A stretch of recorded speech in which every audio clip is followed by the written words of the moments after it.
Hello friends, welcome है आपका आपके चैनल कोसी की आस में। तो जैसे कि आप लोग को पता है, हम लोग SSC, CGL, CHSL, JE, SI, MTS और डिफरेंट वनडे एग्जामिनेशन जैसे कि आपका रेलवे, बीपीएससी के लिए तैयारी कर रहे हैं। इस कड़ी में हम लोग समान अध्ययन करने वाले हैं। समान अध्ययन के हम लोग लगभग इस प्लेलिस्ट के माध्यम से 26,000 क्वेश्चन को करेंगे। इसमें ऐसे करवाया जाएगा आपको, ताकि पूरा लिंक करके आपको पढ़ाया जाएगा कि आपको हर एक चीज़ समझ में आए, और आपको ऑप्शन एलिमिनेशन भी बताया जाएगा। इससे पिछले क्लास में मैंने आपको 1 से 47 तक करवा दिया था। आज के क्लास में हम लोग 48 से लेके 103 तक करेंगे। वनडे एग्जामिनेशन में एमसीक्यू अगर आप सॉल्व करते हो तो आपके लिए बहुत ही इंपॉर्टेंट हो जाता है। तो आइए इस क्लास को स्टार्ट करते हैं। देखिए, पहला क्वेश्चन हमसे पूछ रहा है कि टीपू सुल्तान के शासन के दौरान निम्नलिखित विकल्पों में से राजधानी कौन सी थी। आपसे पूछ रहा है टीपू सुल्तान जब शासक थे तो इनमें से कौन सा उनका राजधानी था। तो सबसे पहले याद रखिए दोस्तों कि जो आपका टीपू सुल्तान है, ये किसका बेटा था। तो टीपू सुल्तान जो है दोस्तों, ये आपका हैदर अली के पुत्र थे। किसके पुत्र थे? तो याद रखिएगा, ये आपका हैदर अली के पुत्र थे। जो आपका हैदर अली है और टीपू सुल्तान है, ये कहाँ के शासक थे? तो ये आपके मैसूर के शासक थे, जो कि मैसूर अभी के टाइम में कर्नाटका कहलाता है। क्या कहलाता है? कर्नाटका कहलाता है। दूसरा बात आप याद रखिएगा कि जो आपका मैसूर है, जो आपका क्या है, मैसूर है, यहाँ पे टोटल 4 आंग्ल मैसूर युद्ध हुआ था। क्या हुआ था? 4 आंग्ल मैसूर युद्ध हुआ था। ये भी यहाँ का बहुत ही इंपॉर्टेंट क्वेश्चन है। आपसे एग्जामिनर पूछ देगा पहला आंग्ल मैसूर युद्ध कब हुआ, दूसरा कब हुआ। तो आप लोग देखो, अगर आपसे कभी भी एग्जामिनर पूछे कि प्रथम आंग्ल मैसूर युद्ध कब हुआ था, प्रथम आंग्ल मैसूर युद्ध कब हुआ था, तो आप लोग बोल देना कि सर देखो, जो प्रथम आंग्ल मैसूर युद्ध था ये आपका हुआ था 1767 से लेके 1769 के बीच में। ठीक है, ये बात याद रहेगा। और ये कौन से संधि के तहत खत्म हुआ था? तो ये आपका मद्रास संधि के तहत खत्म हुआ था। ठीक है, तो ये चीज़ याद रखना। आपसे पूछा जाएगा कि प्रथम आंग्ल मैसूर वॉर कब हुआ था, तो 1767 से लेके 1769 तक। ठीक है, फिर आपसे पूछा जाएगा कि कौन से संधि के तहत खत्म हुआ, तो मद्रास संधि के तहत ये खत्म हुआ था। फिर आपसे पूछा जाएगा कि जो द्वितीय आंग्ल मैसूर वॉर था, जो आपका द्वितीय आंग्ल मैसूर वॉर था, ये कब हुआ था। तो आप लोग बोल देना कि सर देखो, जो द्वितीय आंग्ल मैसूर युद्ध था ये आपका 1780 से लेके 1784 तक चला था। कब चला था? आपका 1780 से लेके आपका 1784 तक चला था। और ये आपका मैंगलोर संधि के तहत क्या हुआ था? खत्म हुआ था। ये कौन से संधि? तो ये आपका मैंगलोर संधि। पहला मद्रास संधि, दूसरा आंग्ल मैसूर युद्ध, मैंगलोर संधि। फिर आपसे पूछा जाएगा कि बताओ तीसरा आंग्ल मैसूर वॉर, तीसरा आंग्ल मैसूर वॉर कब हुआ था। तो आप लोग बोल देना कि सर देखो, जो तीसरा आंग्ल मैसूर युद्ध था ये आपका 1790 से लेके आपका 1792 के बीच में हुआ था। ठीक है, कब हुआ था तीसरा आंग्ल मैसूर युद्ध? तो 1790 से लेके 1792 के बीच में हुआ था। और ये जो युद्ध समाप्त हुआ था, ये कौन सा संधि के तहत हुआ था? तो ये आपका श्रीरंगपट्टनम संधि के तहत हुआ था। श्रीरंगपट्टनम के संधि के तहत हुआ था। और इसमें ये हुआ था कि जो टीपू सुल्तान है ना, उसका 50% एरिया जो था वो ब्रिटिश ईस्ट इंडिया कंपनी जो है वो कब्जा कर लिया था। और उस वक्त भारत के जो गवर्नर जनरल थे वो कौन थे?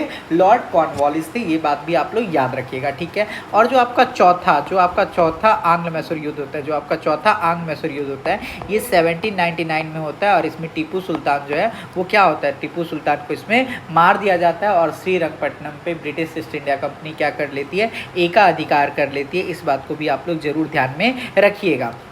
अब देखिए, इतना चीज़ मैंने आपको बताया, तो अब बताइए कि निम्नलिखित विकल्पों में जो आपका टीपू सुल्तान था वो कहाँ का शासक था, उस टाइम उसका राजधानी कौन सा? तो क्या हो जाएगा आपका?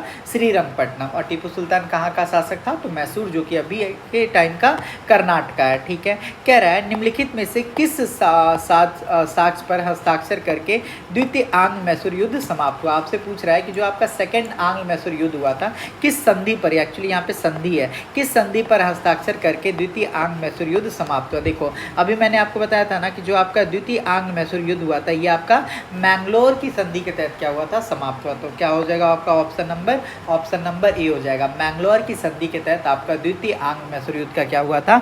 समाप्ति हुआ था। इस बात को भी आप लोग याद रखिएगा। जो आपका द्वितीय आंग्ल मैसूर वॉर हुआ था ना, ये आपका हैदर अली, किसके बीच में?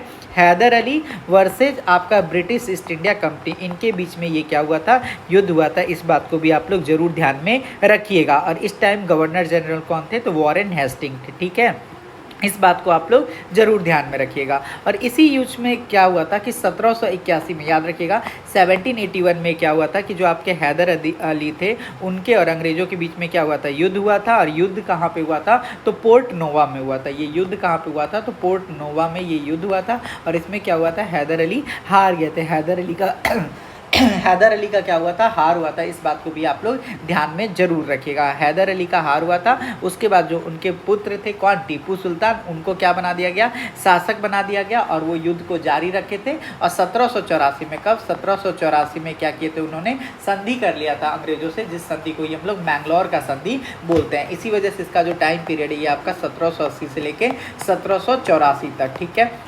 1781 टाइम तक कौन हो जाएगा आपका, हैदर अली हो जाएगा, ठीक है। कौन हो जाएगा आपका, हैदर अली हो जाएगा, ठीक है। और हैदर अली का डेथ हो गया था कहाँ पे, पोर्ट नोवा में। पोर्ट नोवा में इनका क्या हो गया था, डेथ हो गया था, मर गए थे पोर्ट नोवा में। इस बात को भी आप लोग जरूर ध्यान में रखिएगा, ठीक है। क्लियर हो गया। और 1784 में कौन संधि किया था, तो 1784 में जो आपका मैंगलोर का संधि हुआ था ये किए थे आपके कौन, तो ये किए थे आपके टीपू सुल्तान। तो इस बात को भी आप लोग जरूर ध्यान में रखिएगा। देखिए कह रहा है 18वीं शताब्दी में अंग्रेजों ने मैसूर शासकों के साथ कितने युद्ध लड़े। तो अभी मैंने आपको बताया था कि जो आपका युद्ध हुआ था, जो आपका युद्ध हुआ था वो कितना हुआ था, कितना आंग्ल मैसूर युद्ध हुआ था। तो आपको पता चल गया होगा कि 4 आंग्ल मैसूर युद्ध हुआ था। कितना हुआ था, 4। कौन कौन हुआ था, तो याद रखिए। देखिए जो आपका पहला हुआ था ये हुआ था आपका 1767 से लेके 1769 के बीच में। इसको कौन से संधि के तहत खत्म किया गया था, तो मैंगलोर संधि। कौन से संधि, तो मैंगलोर संधि, ठीक है।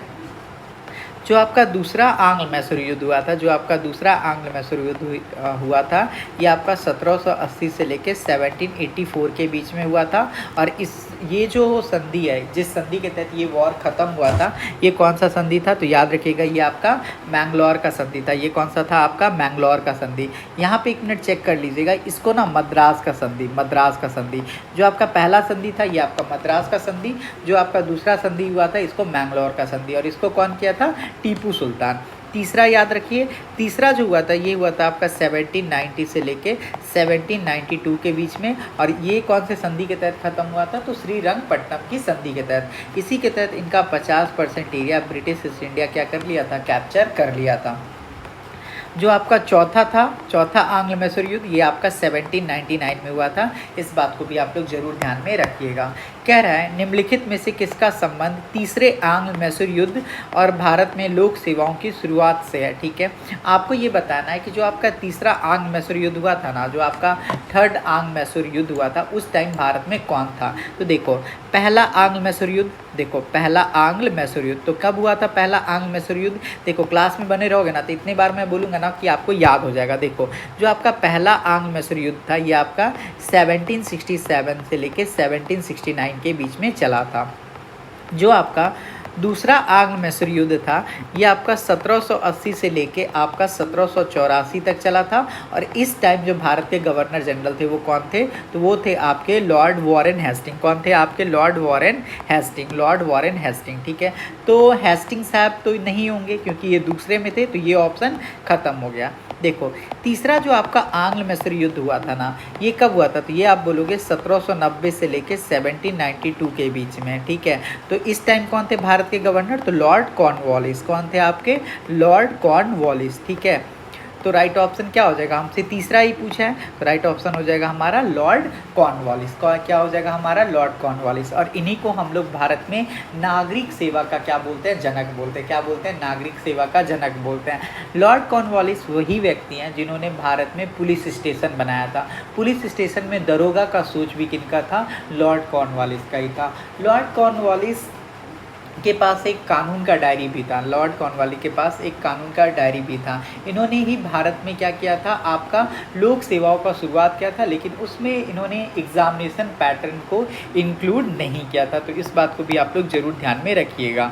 कह रहा है निम्नलिखित में से किस स्थान पर वाडेर राजवंश का शासन था, ठीक है।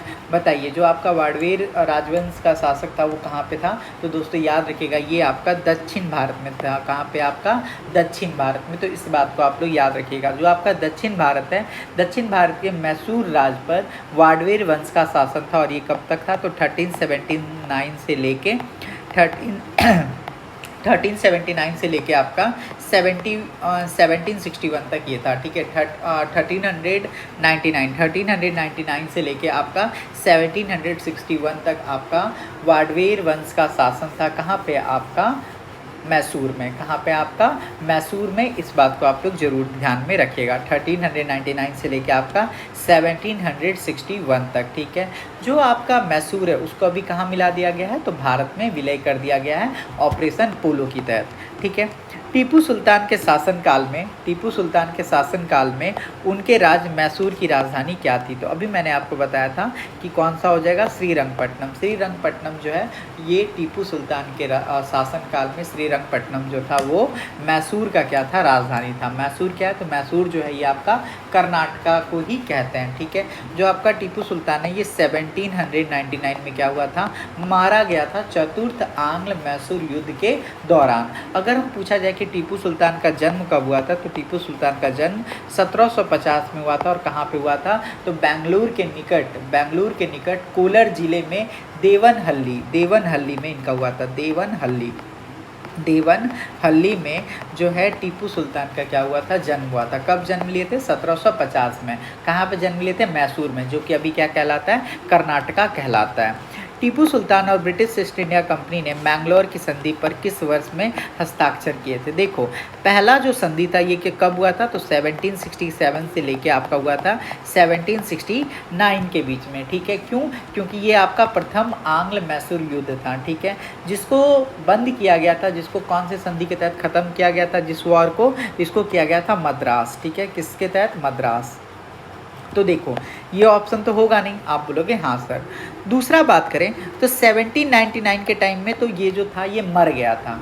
जो आपका टीपू सुल्तान है ये तो मर गया था, तो ये ऑप्शन भी गया। अब या तो ये होगा या तो ये होगा। देखिए, जहाँ तक हमें याद है कि जो आपका 1792 है इसमें आपका श्रीरंगपट्टनम का संधि हुआ था, जिसके तहत टीपू सुल्तान से 50% जो एरिया है उसको क्या कर लिया गया था? छीन लिया गया था। तो ये भी ऑप्शन नहीं होगा। तो राइट ऑप्शन देखिए, अगर हमको बस कहानी पता है तो हम पता कर लेंगे कि 1784 है। लेकिन हम आपको बता देते हैं, जो आपका दूसरा आंग्ल मैसूर युद्ध हुआ था ये आपका 1780 से लेके 1784 तक हुआ था। इस वॉर में क्या हुआ था? इस युद्ध में क्या हुआ था? जो आपका हैदर अली था, हैदर अली और अंग्रेज के बीच में युद्ध हुआ था, ठीक है। समझ में आ गया? उस टाइम जो भारत के जनरल थे वो कौन थे? वो आपके थे वॉरेन हेस्टिंग, यानी बंगाल के जो जनरल थे वो कौन थे? वॉरेन हेस्टिंग, ठीक है। 1781 में युद्ध जब चल रहा था तो पोर्ट नोवा में क्या हुआ था? हैदर अली को मार दिया गया था। और उसके बाद जो युद्ध है वो टीपू सुल्तान जारी रखता है और 1784 में आपका मैंगलोर संधि कर लेता है। और इसी संधि के तहत ये युद्ध क्या हुआ था? समाप्त हो गया था, ठीक है। तीसरा युद्ध के बारे में बात करें तो ये आपका 1790 से लेकर 1792 के बीच में होता है, ठीक है। और इसको श्रीरंगपट्टनम की संधि के तहत समाप्त किया जाता है, जिसमें जो टीपू सुल्तान है इससे इनका 50% एरिया क्या कर दिया जाता है? छीन लिया जाता है। किसके द्वारा? लॉर्ड कॉर्नवालिस के द्वारा। और चौथा आपका 1799 में होता है और इसमें क्या होता है? जो टीपू सुल्तान है वो मारा जाता है चतुर्थ आंग्ल मैसूर युद्ध में, ठीक है।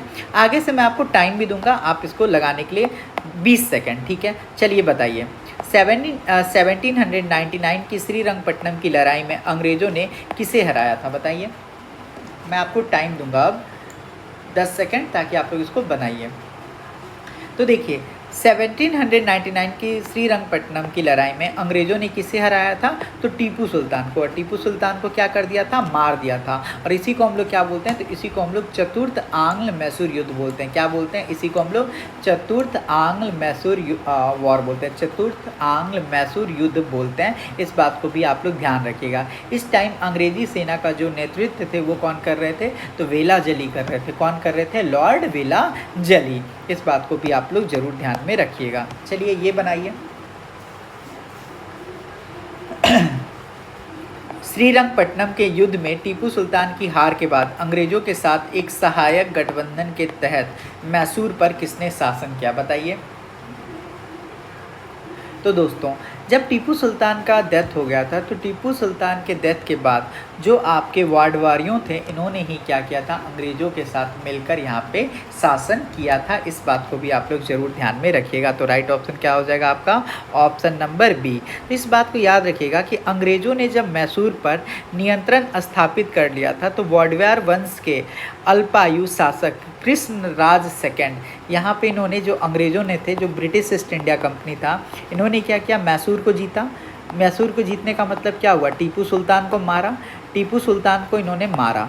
ब्रिटिश ईस्ट इंडिया कंपनी ने चतुर्थ आंग्ल मैसूर युद्ध के जरिए मैसूर को जीता। मैसूर को जीतने का मतलब है टीपू सुल्तान को मारा, और टीपू सुल्तान को मार के ब्रिटिश ईस्ट इंडिया कंपनी ने मैसूर को क्या किया, कृष्णराज सेकंड को दे दिया। कृष्णराज सेकंड को सौंप दिया। कृष्णराज सेकंड को सौंप दिया सहायक के तौर पर, और इसी संधि को हम लोग सहायक संधि करते हैं। यानी मैसूर का जो सत्ता है वो सौंपा। मैसूर का सत्ता ब्रिटिश ईस्ट इंडिया कंपनी ने कृष्णराज सेकंड को सौंपा, लेकिन उनसे सहायक संधि पे क्या करवा लिया, दस्तखत करवा लिया। इस बात को आप लोग ज़रूर ध्यान में रखिएगा। तो क्या हो गया, जब आपका टीपू सुल्तान मारा गया था तो वाडियार वंश के जो अल्पायु के जो अल्पायु शासक थे कृष्णराज सेकंड, इनको जो अंग्रेज़ थे वो इनको सत्ता सौंपे, और सत्ता सौंपने के बाद सहायक संधि पे क्या करवा लिया, दस्तखत करवा लिया। टीपू सुल्तान को शेर के रूप में जाना जाता है। तो टीपू सुल्तान को कहाँ का शेर के रूप में जाना जाता है, तो टीपू सुल्तान के जो है ये मैसूर के सबसे महान शासक थे, और इसीलिए इनको मैसूर का शेर माना जाता है। इसीलिए इनको कहाँ का शेर माना जाता है, मैसूर का इन्हें शेर माना जाता है। ठीक है। टीपू ने अपनी राजधानी श्रीरंगपट्टनम में स्वतंत्रता का वृक्ष लगवाया था, साथ ही जैकोबिन क्लब की सदस्यता भी ग्रहण की थी। जो आपका टीपू सुल्तान है ये श्रीरंगपट्टनम में स्वतंत्रता का क्या लगाया था, वृक्ष लगवाया था। जो आपका टीपू सुल्तान है इसका जन्म 1750 में हुआ था। ये हैदर अली का पुत्र था। 1799 में इनका क्या हो गया था, डेथ हो गया था चतुर्थ आंग्ल मैसूर वॉर के टाइम पे। चलिए बनाइए 58। तृतीय आंग्ल मैसूर युद्ध के दौरान बंगाल के गवर्नर जनरल कौन थे, बताइए। अभी मैंने आपको बताया था। तो सबसे पहले ये बताइए कि जो आपका तृतीय आंग्ल मैसूर युद्ध था ये कब हुआ था। तो आप लोग बोलोगे कि देखो सर, जो आपका तृतीय आंग्ल मैसूर युद्ध था ये आपका 1790 से लेके आपका 1792 के बीच में हुआ था। ठीक है। इसमें क्या हुआ था कि जो भारत के उस टाइम के गवर्नर जनरल थे वो कौन थे, लॉर्ड कॉर्नवालिस। कौन थे आपके, लॉर्ड कॉर्नवालिस। जो आपके लॉर्ड कॉर्नवालिस थे उन्होंने क्या किया था, मराठा के पेशवा हैदराबाद के निज़ाम और लॉर्ड कॉर्नवालिस खुद, इन्होंने क्या किया था, बेचारा टीपू सुल्तान से लड़ाई किया था। टीपू सुल्तान से क्या किया था, लड़ाई किया था। और टीपू सुल्तान जब हार गया तो लॉर्ड कॉर्नवालिस उनसे श्रीरंगपट्टनम की संधि के तहत 50% से अधिक भूभाग पे क्या कर लेता है, कब्जा कर लेता है। तो इस बात को आप लोग जरूर ध्यान में रखिएगा। तो क्या हो जाएगा आपका, लॉर्ड कॉर्नवालिस। चलिए बताइए 59।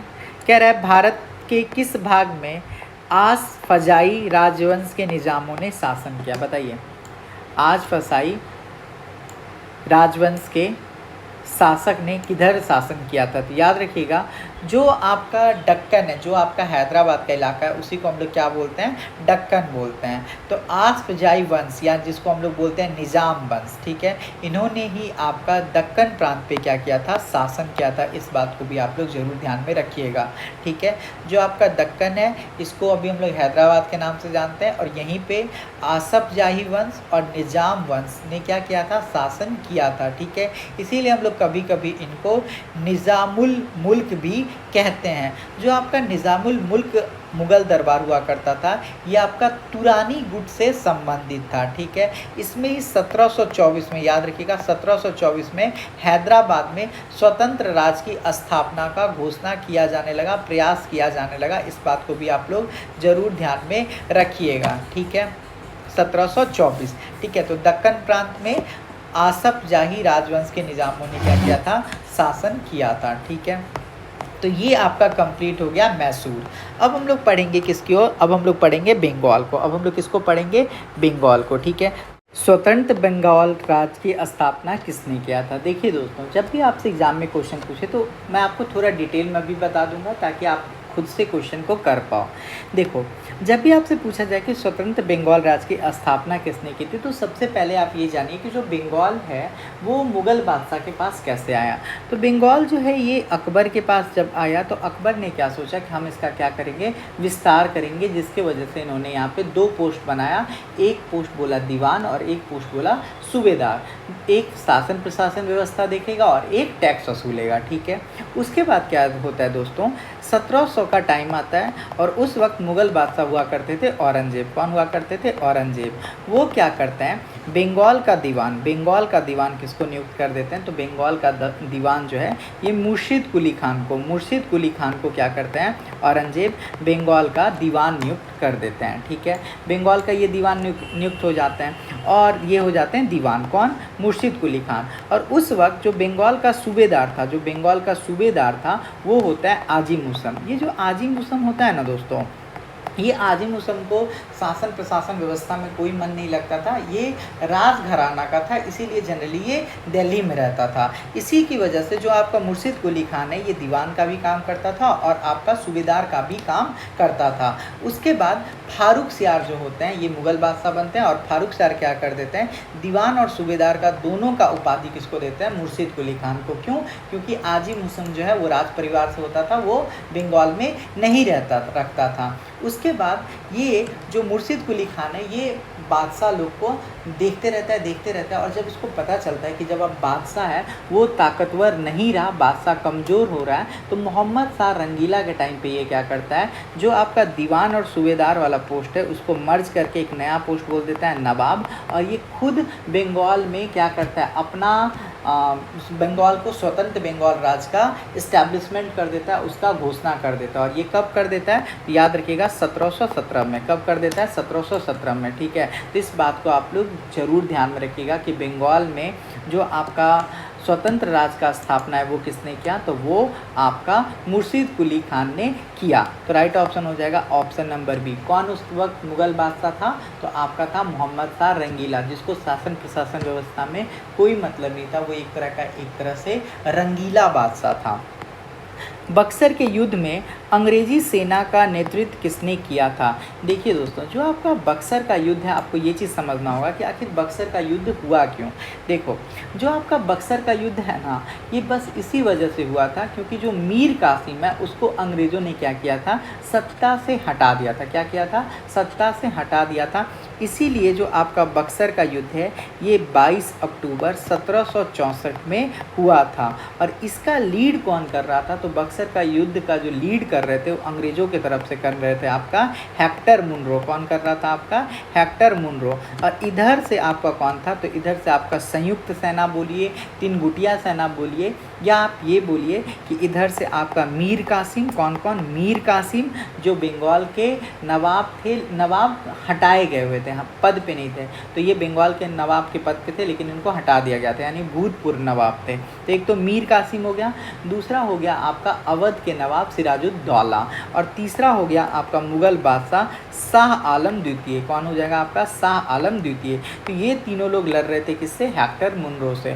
और इस युद्ध में क्या होता है, हेक्टर मुनरो की जीत होती है और आपका जो मीर कासिम सिराजुद्दौला, ठीक है, ये लोग क्या हो जाता है, हार जाते हैं। इस बात को आप लोग जरूर ध्यान रखिएगा, जिसके के लिए हम लोग को क्या करवाते हैं, इलाहाबाद का संधि करवाते हैं। तो जो बक्सर का युद्ध का नेतृत्व कर रहे थे वो कौन हो जाएगा? आपका हेक्टर मुनरो हो जाएगा। कब हुआ था बक्सर का युद्ध? 22 अक्टूबर 1764 में, ठीक है। तीसरा क्वेश्चन देखिए, कह रहा है, क्या कह रहा है तीसरा क्वेश्चन? कह रहा है मीर कासिम का नाम भारत के निम्नलिखित में से किस युद्ध से संबंधित है। देखिए, जो आपका मीर कासिम है ना, इसका जो युद्ध है वो आपका बक्सर के युद्ध से संबंधित है, बक्सर के युद्ध से। क्योंकि मीर कासिम ही वो व्यक्ति है दोस्तों जिसने तीन गुटिया सेना का निर्माण किया था। किसने तीन गुटिया सेना का निर्माण किया था? तो मीर कासिम वो व्यक्ति है जिसने तीन गुटिया सेना का क्या किया था, निर्माण किया था। मीर कासिम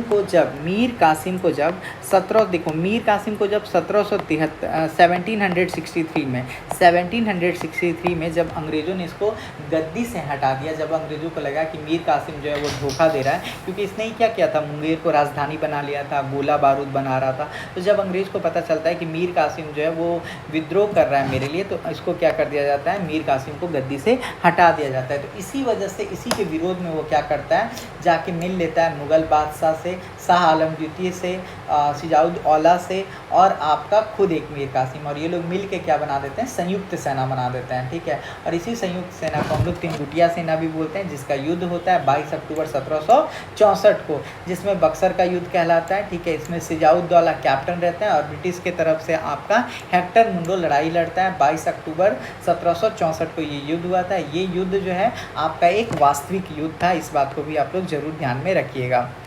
देखो कह रहा है, बंगाल के तत्कालीन नवाब से हुगली नदी के दाहिने किनारे पर एक व्यापारिक पोस्ट स्थापित करने की अनुमति प्राप्त करके चंदनगर को 1673 में एक फ्रांसीसी उपनिवेश के रूप में स्थापित किया गया था। बताइए इसका जवाब क्या होगा, बताइए।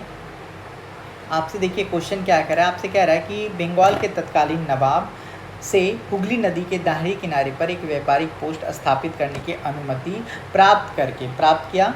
चंद्रनगर को 1673 में एक फ्रांसीसी उपनिवेश के रूप में स्थापित किया गया था, किसके द्वारा, ठीक है। और उस वक्त के जो तत्कालीन नवाब थे वो कौन थे, ये आपको बताना है। तो उस वक्त के जो बंगाल के तत्कालीन नवाब थे वो थे इब्राहिम खान, ठीक है। कौन थे आपके, इब्राहिम खान, इस बात को आप लोग जरूर ध्यान में रखिएगा। देखो कह रहा है 1756 में सिराजुद्दौला के बाद बंगाल के नवाब बने। अब आपको ये बात याद रखना होगा कि सिराजुद्दौला के बाद बंगाल का नवाब कौन बना और कैसे बना। आंसर तो सबको पता हो जाएगा, लेकिन इस चीज़ को आपको समझना होगा। देखिए अगर हम लोग बात करें तो आपको सबसे पहले ये चीज़ ध्यान होगा कि सबसे पहला जो बंगाल का नवाब है वो कौन बना। तो आपको मैंने बताया था कि जो आपका सबसे पहला बंगाल का नवाब है वो कौन बना था। तो सबसे पहला जो बंगाल का नवाब था वो आपका बना था मुर्शिद कुली खान। कौन बना था दोस्तों, तो वो आपका बना था मुर्शिद कुली खान। मुर्शिद कुली खान जो है वो बंगाल का पहला नवाब बना था, और यही वो व्यक्ति है जो बंगाल का नवाब बना था 1717 में, ठीक है। मुर्शिद कुली खान बंगाल के लिए बहुत कुछ करते हैं, ये नवाब का पद देते हैं, ठीक है। लेकिन 1727 में क्या हो जाता है, इनका डेथ हो जाता है। 1727 में क्या हो जाता है, इनका डेथ हो जाता है, ठीक है। ये चीज़ याद रखिएगा आप बोलोगे हाँ सर मुर्शिद कुली को हम लोग याद रखेंगे, ठीक है। मुर्शिद कुली के खान के बाद उनका जो बेटा होता है, मुर्शिद कुली खान के बाद उनका जो बेटा होता है जिसका नाम होता है सिजाउद्दीन, ये 1727 से लेके 1739 तक बंगाल के नवाब के पद पर रहते हैं। कौन, सिजाउद्दीन। और ये जो है ये क्या करते हैं, बंगाल से बिहार को क्या करते हैं, मिलाने का काम करते हैं, ठीक है। और बिहार में अलीवर्दी खान को क्या कर देते हैं, सूबेदार बना देते हैं। इस बात को भी आप लोग ज़रूर ध्यान में रखिएगा। जब 1739 में क्या होता है, सिजाउद्दीन का डेथ हो जाता है। जब 1739 में सिजाउद्दीन का डेथ हो जाता है तो आपका सरफराज खान जो इनका बेटा था वो क्या करता है, वो बंगाल का नवाब बन जाता है। कौन, सरफराज खान जो है वो आपका बंगाल का क्या बन जाता है, नवाब बन जाता है। इस बात को भी आप लोग ज़रूर ध्यान में रखिएगा। सरफराज खान को जब बनता है तो सरफराज खान अच्छे से शासन प्रशासन व्यवस्था नहीं चला पाता है। तो फिर क्या होता है दोस्तों, उस वक्त जो अलीवर्दी खान था, अलीवर्दी खान क्या करता है, युद्ध करता है 1740 में, जिसको हम लोग क्या बोलते हैं, जिसको हम लोग दोस्तों जो आपका अलीवर्दी खान है ये क्या करता है, अटैक कर देता है किस पे, सरफराज खान पे, जिसको हम लोग गिरिया का युद्ध बोलते हैं। और इस गिरिया के युद्ध में जो आपका अलीवर्दी खान है वो जीत जाता है, सरफराज खान की मृत्यु हो जाती है, ठीक है। सरफराज खान की क्या हो जाती है, मृत्यु हो जाती है। और अब बंगाल का जो नवाब हो जाता है वो कौन हो जाता है, अलीवर्दी खान। कौन हो जाता है दोस्तों, अलीवर्दी खान, ठीक है।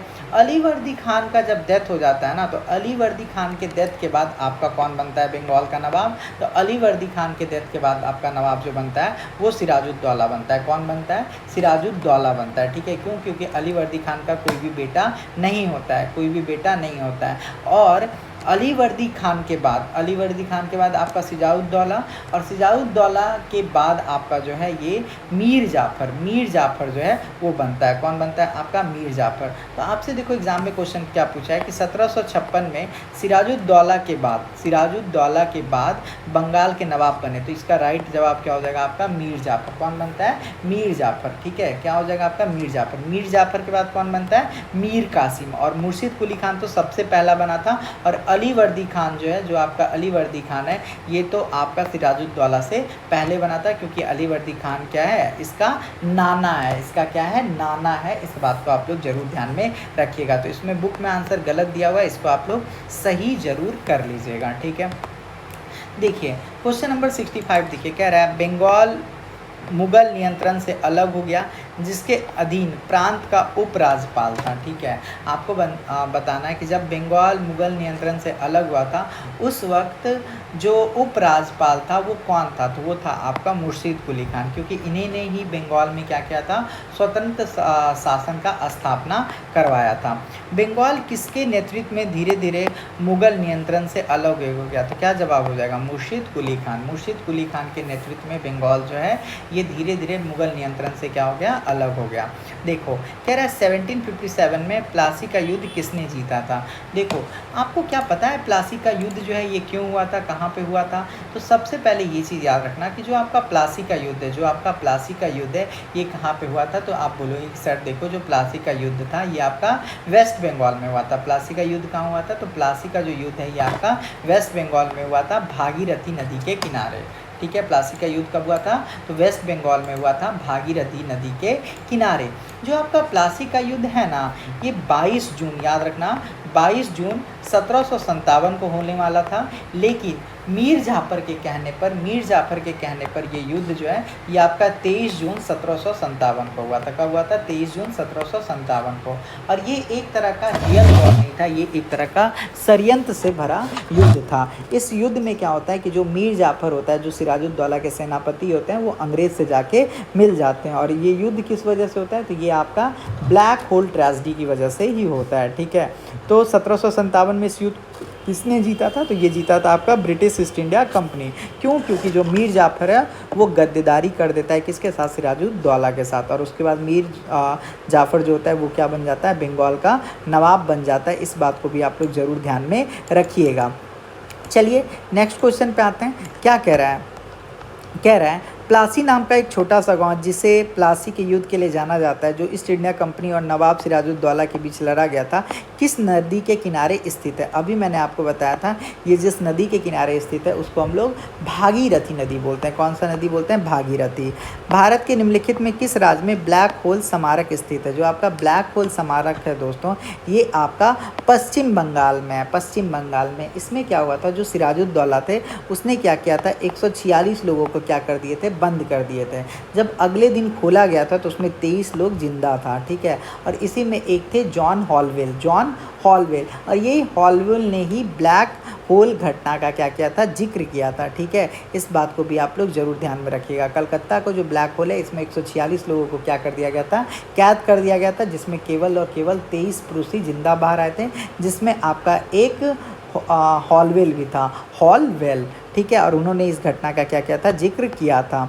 मीर जाफ़र को वर्ष में पुनः बंगाल को नवाब के रूप में प्रतिष्ठित किया गया था। देखो जो आपका मीर जाफ़र ये कौन है, तो मीर जाफ़र जो है ना ये आपका सिराजुद्दौला का क्या था, तो मीर जाफ़र जो है ये आपका सिराजुद्दौला का एक तरह का वो था, सैनिक था, सेनापति था। लेकिन ये ब्रिटिश ईस्ट इंडिया कंपनी अंग्रेज़ों के साथ हाथ मिला लेता है, ठीक है। तो देखो जो आपका मीर जाफ़र ये आपका 1756 से लेके 1757 तक आपका सिराजुद्दौला था। उसके बाद सिराजुद्दौला को धोखा देकर 1757 से लेकर 1760 तक आपका बंगाल का जो नवाब है वो मीर जाफ़र बनता है। कौन बनता है, मीर जाफ़र, ठीक है।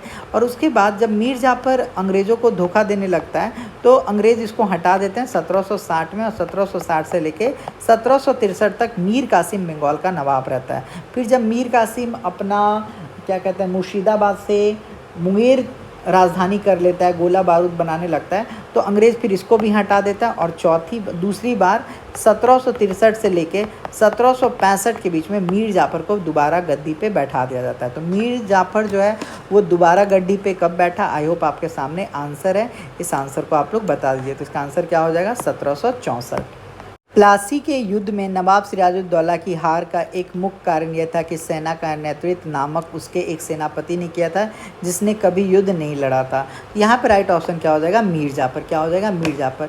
और ये मीर जाफ़र क्या किया था ना, ये धोखावर्दी कर दिया था। मीर जाफ़र क्या कर दिया था, ये जो मीर जाफ़र है ये धोखा दे दिया था, ये मिल गया था। क्या कर दिया था, मिल गया था। किससे मिल गया था, तो ब्रिटिश से मिल गया था। ठीक है, यानी रॉबर्ट क्लाइव से मिल गया था। इस चीज़ को भी ध्यान में रखिएगा। कह रहा है मीर मदान और मोहनलाल निम्न में से किससे संबंधित है।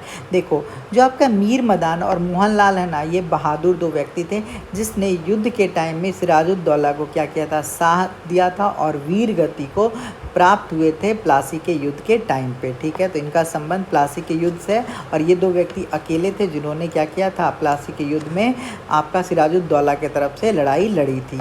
प्लासी के युद्ध के समय मुग़ल सम्राट कौन था। देखो दोस्तों, जो आपका प्लासी का युद्ध था ये कब हो रहा था, तो प्लासी का युद्ध जो है, प्लासी के युद्ध के टाइम पे जो आपका मुग़ल बादशाह था वो था आपका आलमगीर द्वितीय। आलमगीर द्वितीय जो था यही आपका मुग़ल बादशाह था। तो राइट ऑप्शन हो जाएगा आलमगीर द्वितीय। ठीक है, कह रहा है ब्रिटिशियों के साथ आलिमगढ़ की संधि पर किसने हस्ताक्षर किए थे।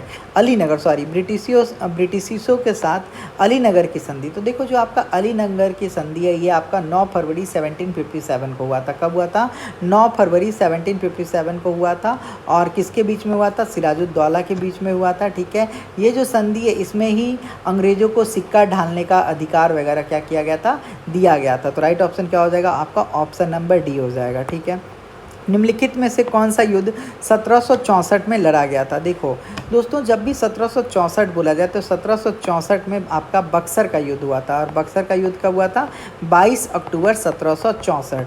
अगर आपसे कभी भी एग्जाम में क्वेश्चन पूछ दे कि पानी प्रथम का प्रथम युद्ध कब हुआ था, तो आप लोग क्या बोलोगे, आप लोग बोलोगे 21 अप्रैल 1526। 21 अप्रैल 1526 को आपका पहला पानीपत का प्रथम युद्ध हुआ था। जो आपका द्वितीय पानीपत का युद्ध हुआ था ये कब हुआ था, तो 5 नवंबर 1556 को आपका द्वितीय हुआ था।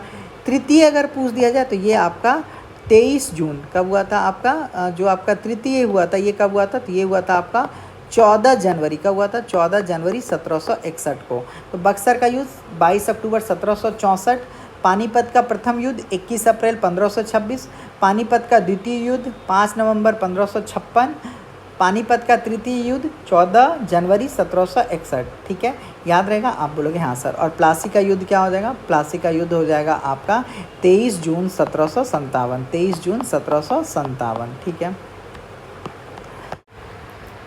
सिजाउद्दौला और शाह आलम ने रॉबर्ट क्लाइव के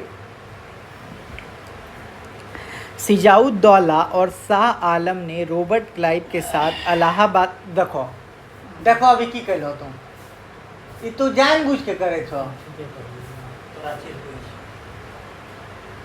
अभी के बाद तोरा हर बेर इंस्ट्रक्शन देने छिया तैयो।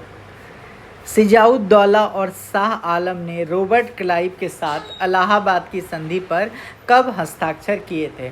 देखिए, जब हम लोग बात करते हैं सिजाउद्दौला और शाह आलम का, तो जब आपका बक्सर का युद्ध हुआ था और बक्सर का युद्ध जब समाप्त हो गया था, तो बक्सर के युद्ध के समाप्ति के बाद जो ब्रिटिश गवर्नमेंट थी वो क्या करती है, रॉबर्ट क्लाइव को लंदन से वापस बुलाती है, बस इसलिए ताकि इलाहाबाद का संधि हो पाए। और अंग्रेज का नीति तो आप जानते थे, फूट डालो और राज करो, वो जानते थे। इसी वजह से वो सिजाउद्दौला और शाह आलम से 2 बार में संधि करते हैं। एक संधि 12 अगस्त 1765 को होती है और एक संधि 16 अगस्त 1765 को होती है। तो राइट ऑप्शन कब होगा, ये 1765 हो जाएगा। इस बात को याद रखिएगा, 2 चरण में, एक 12 अगस्त 1765 और एक आपका 16 अगस्त 1765।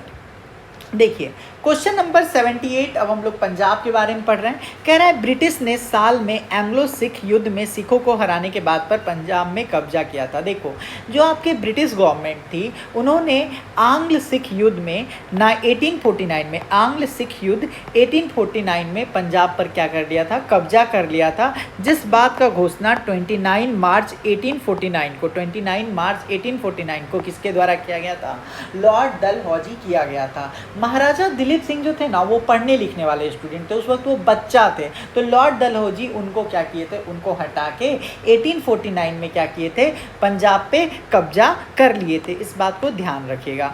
कह रहा है डैश को अमृतसर में स्थित हरिमंदिर साहिब गुरुद्वारा स्वर्ण मंदिर के सुनहरे सौंदर्यीकरण के लिए जाना जाता है। देखो दोस्तों, जो आपका हरिमंदिर साहिब गुरुद्वारा है, ठीक है, जिसको हम लोग सौंदर्यीकरण करने के लिए जानते हैं, ठीक है, वहाँ पे बात क्या होता है ना कि उसका महाराजा रंजीत सिंह जो हैं ये क्या करते हैं, महाराजा रंजीत सिंह जो हैं ये छोटे छोटे जो आपके सिख लोग थे उनके कम्युनिटी को मिलाकर एक शक्तिशाली सिख साम्राज्य बना लेते हैं। उसके बाद ये क्या करते हैं, पंजाब पे अपना शासन करने लगते हैं और पंजाब को ये महाराजा रंजीत सिंह पंजाब की राजधानी लाहौर को बना लेते हैं। और ये महाराजा रंजीत सिंह ही आपके स्वर्ण मंदिर को क्या करते हैं, सौंदर्यीकरण करने में क्या करते हैं, अपना सहायता देते हैं। तो अगर आपसे कभी भी पूछा जाए कि वो पंजाब में आपका स्वर्ण मंदिर है उसका सौंदर्यीकरण कौन करता है, तो महाराजा रंजीत सिंह। ठीक है। साम्राज्य की स्थापना निम्नलिखित में से किस भारतीय शासन ने की थी? महाराजा रंजीत सिंह ही सिख साम्राज्य का क्या किए थे, स्थापना किए थे। इन्होंने जो आपका छोटा छोटा सिख साम्राज्य, सिख कम्युनिटी है, उनको क्या किया था, इकट्ठा किया था और पावरफुल सिख कम्युनिटी बनाया था, जिसका इन्होंने राजधानी कहाँ बनाया था, लाहौर में। और इन्होंने ही आपका पंजाब में गोल्डन टेम्पल का सौंदर्यीकरण किया था। ठीक है, क्लियर हो गया। देखिए, महाराजा रंजीत सिंह के राज की राजधानी कहाँ थी, लाहौर। कहाँ थी, लाहौर। 1846 में ब्रिटिश साम्राज्य और के बीच लाहौर के संधि पर हस्ताक्षर किए गए थे महाराजा दिलीप सिंह के द्वारा। किसके द्वारा, महाराजा दिलीप सिंह के द्वारा। इस बात को आप लोग जरूर ध्यान में रखिएगा। और जो आपका ये संधि हुआ था, एक और संधि हुआ था यहाँ पे, इसको हम लोग अमृतसर का संधि बोलते हैं। इस संधि में ये बोला गया था कि महाराजा रंजीत सिंह जो है वो सतलज नदी के इस पार रहेंगे और British east India company Sutlej नदी के इस पार रहेगी। इसी को हम लोग अमृतसर का संधि भी बोलते हैं। तो इसी के टाइप आपका पंजाब खत्म हो गया। अब हम लोग स्टार्ट कर रहे हैं आपका कॉलोनियल इकोनॉमी के बारे में। देखिए दोस्तों, क्या कह रहा है, स्वतंत्रता पूर्व भारत में गरीबी रेखा पर चर्चा करने वाला पहला व्यक्ति कौन था?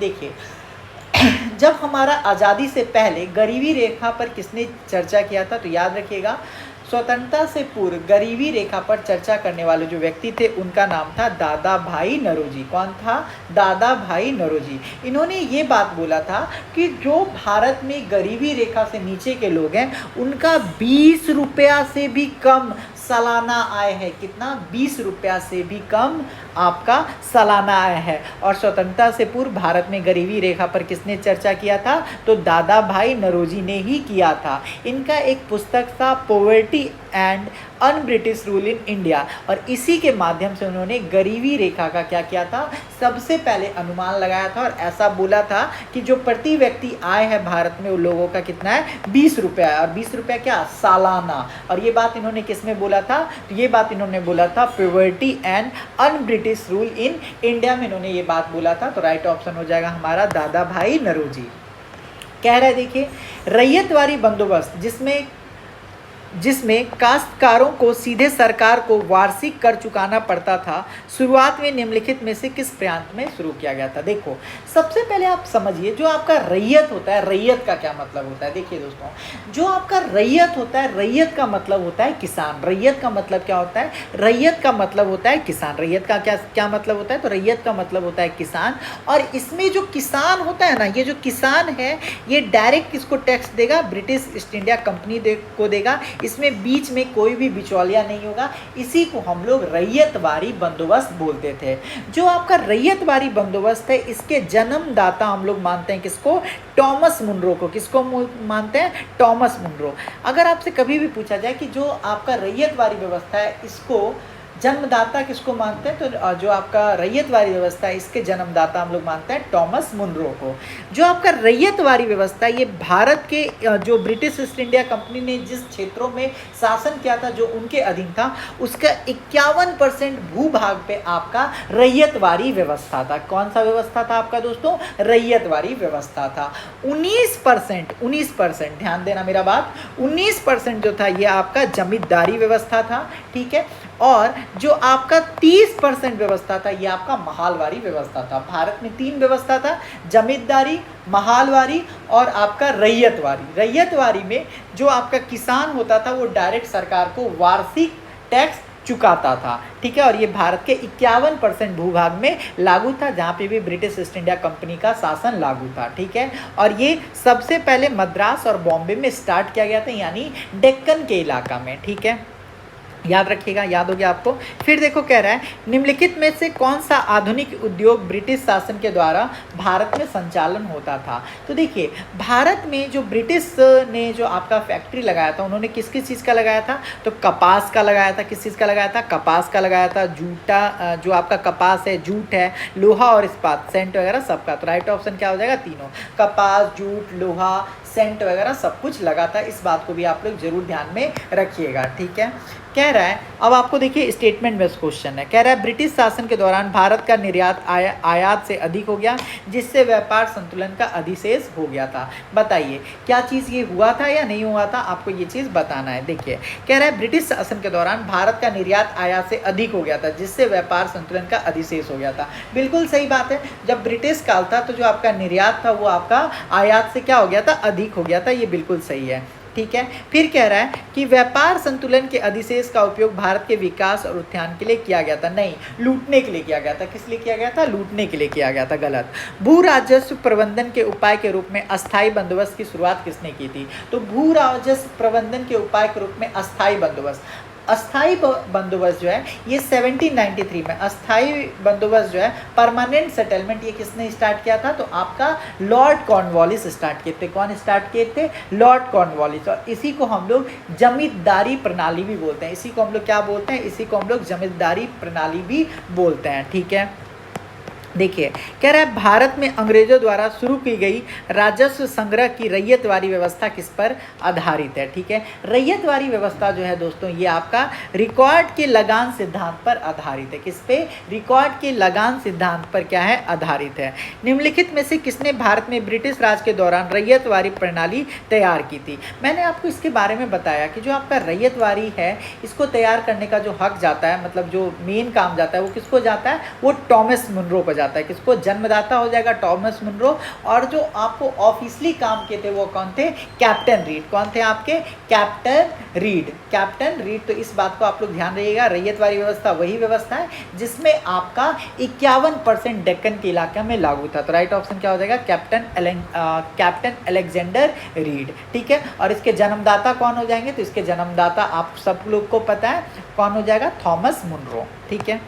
भारत में औपनिवेशिक शासन के दौरान पहली बार कारखाना अधिनियम किस वर्ष में पारित किया गया था। देखिए भारत में जो आपका औपनिवेशिक शासन काल के दौरान जो पहली बार कारखाना अधिनियम आया था, ये लॉर्ड रिपन के टाइम पे आया था। ये कब आया था आपका कारखाना अधिनियम, ये आपका लॉर्ड रिपन के टाइम पे आया था। ये टाइम पीरियड चल रहा था आपका 1880 से लेके 1884 का, ठीक है। और इस टाइम पे ही आपका 1881 में आपका कारखाना अधिनियम आया था। इसमें ये बात बोला गया था कि ये अधिनियम उन्हीं कारखानों पे लागू होगा जहाँ पे आपका 100 श्रमिकों की संख्या कम से कम 100 थी, यानी 100 से ऊपर होगा तभी ये वाला कारखाना अधिनियम लगेगा, ठीक है। अगर आपसे कभी भी पूछा जाए कि कारखाना अधिनियम कब आया था, तो आप लोग बोल देना लॉर्ड रिपन के टाइम पे आया था। 1881 में इसको पारित किया गया था। कारखाना अधिनियम वहीं पे लागू होगा जहाँ पे आपका 100 से अधिक कर्मचारी काम करते हैं, ठीक है। 100 से कम होगा तो नहीं होगा। इसमें 7 वर्ष से कम आयु के बच्चों को के काम करने पर क्या कर दिया गया था, प्रतिबंध लगा दिया गया था। ऐसा बोला गया था कि जो 7 वर्ष से कम आयु के बच्चे हैं ना वो काम नहीं करेंगे, ठीक है। इसमें महीना में 4 दिन का अवकाश बोला गया था, यानी जो संडे का छुट्टी मिलता है वो आपको वो लॉर्ड रिपन के टाइम में ही बोला गया था। यानी देखो इस कारखाना अधिनियम में क्या क्या हुआ था, इस कारखाना अधिनियम में आपको ये बात बोला गया था कि 100 से अधिक कर्मचारी जहाँ पे काम करेंगे वहाँ पे अधिनियम लागू होगा। इसमें 7 वर्ष से कम आयु के बच्चे के कार्य करने पर क्या रहेगा, प्रतिबंध रहेगा। महीना में 4 दिन का अवकाश रहेगा। और इसमें जो न्यूनतम कार्य का अवधि है, ठीक है, वो कितना होगा, न्यूनतम कार्य का अवधि जो होगा ये आपका 11 आवर से ज़्यादा आप नहीं करवा सकते हैं, ठीक है। इस बात को भी आप लोग ध्यान रखिएगा। और 1 घंटे का लंच ब्रेक होगा। 1 घंटे का क्या होगा, आपका लंच ब्रेक होगा। 11 घंटा से आप अधिक काम नहीं करवा सकते हैं, ठीक है। और पहली बार अंग्रेजों ने मजदूरों के काम करने की स्थिति में सुधार करने की कोशिश की थी। और ये कब हुआ था, लॉर्ड रिपन के टाइम में। तो याद रखिएगा लॉर्ड रिपन के टाइम में हुआ था 1881 में। 1881 में आपका कारखाना अधिनियम लागू हो गया था। 100 से ऊपर के कर्मचारी जहाँ पे काम कर रहे थे वहाँ पे लागू होगा। 7 वर्ष से कम आयु के बच्चों पर कार्य करने पर क्या रहेगा, प्रतिबंध रहेगा। महीना में 4 दिन का अवकाश मिलेगा, लंच ब्रेक 1 घंटे का होगा। और पहली बार अंग्रेज जो थे वो कुछ इंडियंस के लिए सोच रहे थे, इंडियन के मजदूरों के लिए सोच रहे थे। निम्न में से किसकी शुरुआत हॉल्ट, मैकेंजी और रॉबर्ट मैंटिसी बर्ड द्वारा की गई थी? ठीक है, तो दोस्तों जो आपका रॉबर्ट मैंटिसी बर्ड थे या आपके हॉल्ट मैकेंजी थे, इन्होंने किस चीज़ के लिए काम किया था? महालवारी व्यवस्था के लिए, जो कि संपूर्ण भारत के 30% एरिया पे लागू था, जैसे आपका क्या हो जाएगा, पंजाब वगैरह के एरिया में। ठीक है, भू राजस्व की प्रणाली के तहत भूमि के स्वामित्व अधिकार किसानों को सौंप दिए गए थे और ब्रिटिश सरकार उनसे सीधा कर वसूलती थी। और ये किसमें था? तो आपका रैयतवारी। रैयतवारी वो व्यवस्था था जिसमें किसान direct British east India company को क्या करता था? टैक्स दे देता था। भारत के बॉम्बे में कताई मिल के रूप में पहली कॉटन मिल किस वर्ष स्थापित की गई थी? ठीक है, देखो जो आपका भारत के बॉम्बे में कताई मिल जो था, ये जो कब इस्टेब्लिश किया गया था? तो ये आपका 1854 में किया गया था। कब किया गया था? 1854 में इसको इस्टेब्लिश किया गया था। ठीक है, भारत का कॉटनोपॉलिसी जो है, कॉटनोपॉलिसी जो है, ये हम लोग बम्बई को ही हम लोग कहते हैं। ठीक है, तो इस बात को भी आप लोग ध्यान में ज़रूर रखिएगा। ठीक है, बॉम्बे में पहली सूती कपड़ा मिल का स्थापना किस वर्ष किया गया था? तो बॉम्बे में जो पहला सूती कपड़ा का स्थापना था, ये आपका 1854 में किया गया था। कब किया गया था? 1854 में। ठीक है, इस बात को भी आप लोग जरूर ध्यान में रखिएगा। भारत का कॉटनोपॉलिस किसको हम लोग कहते हैं? बम्बई को कहते हैं, 1854। ठीक है, याद हो जाएगा। आप बोलोगे हाँ सर। राजस्व बंदोबस्त की महालवारी प्रणाली के बारे में निम्नलिखित में से कौन सा कथन गलत है? आपको बताना है कि इसमें महालवारी व्यवस्था के बारे में कौन सा कथन जो है वो गलत है। कह रहा है इस प्रणाली में जमींदारों को राजस्व एकत्र करने और उसका भुगतान ईस्ट इंडिया कंपनी को करने के अधिकार दिया गया था। नहीं, महालवारी होता है मतलब जो गांव का मुखिया है वो टैक्स देगा किसको? British east India company. तो पहला ही गलत हो गया, तो ऑप्शन नंबर ए हो जाएगा। और ये भारत के 30% एरिया में लागू था। 1853 में किन दो स्टेशनों के बीच में पहली ट्रेन का उद्घाटन किया गया था? याद रखिएगा दोस्तों, ये जो था ये मुंबई और ठाणे के बीच में क्या चला था? ट्रेन चला था। कब चला था? तो 1853 में, 1853 में ये ट्रेन चला था।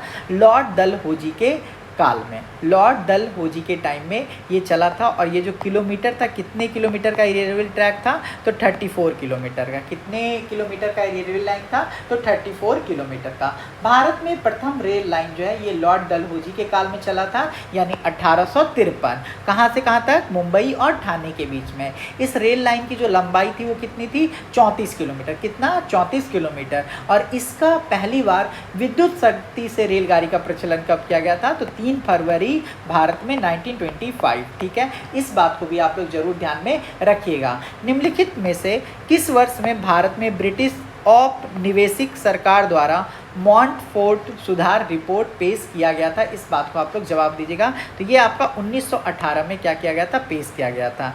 1859 में कोलकाता में पहली जूट मिल कहाँ लगाई गई थी? तो कोलकाता में जो पहला जूट मिल था ये आपका रिसरा में लगाया गया था। कहाँ पर लगाया गया था? रिसरा में। ठीक है, फिर कह रहा है 1793 में अस्थायी बंदोबस्त प्रस्तावित किया गया था। इस दौरान बंगाल के गवर्नर जनरल कौन थे? आपका अस्थायी बंदोबस्त यानी परमानेंट सेटलमेंट आप सारे लोग जानते हैं, लॉर्ड कॉर्नवालिस। लॉर्ड कॉर्नवालिस ही क्या किए थे? जमींदारी व्यवस्था लेके आए थे। इस बात को भी आप लोग जरूर ध्यान में रखिएगा। वर्ष 1854 में भारत की पहली कपास मिल की स्थापना कताई मिल के रूप में कहाँ की गई थी? बॉम्बे। कहाँ पे की गई थी कताई मिल के रूप में? बॉम्बे। इस बात को आप लोग जरूर ध्यान में रखिएगा। निम्नलिखित में से कौन सा औपनिवेशिक काल में भारत के व्यापार की सबसे महत्वपूर्ण विशेषता है? भारत की सबसे जो इम्पॉर्टेंट विशेषता ये है कि निर्यात जो है ये अधिशेष कर दिया गया था। निर्यात जो है अधिशेष कर दिया गया था।